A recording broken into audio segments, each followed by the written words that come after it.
Cebu, ang paso san of Maupa at Baraw, descendant of Sarip Kabunsuan, ang angin tabu of Malabang, Merit Labuyuan of Malay, Balindong Lanao del Sur.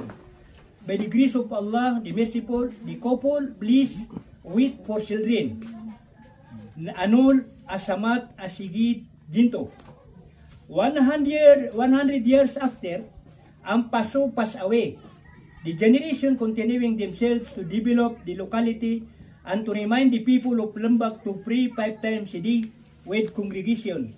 The years ago, 3rd generation of Ampaso is pursuing to the development of establish a well-being living.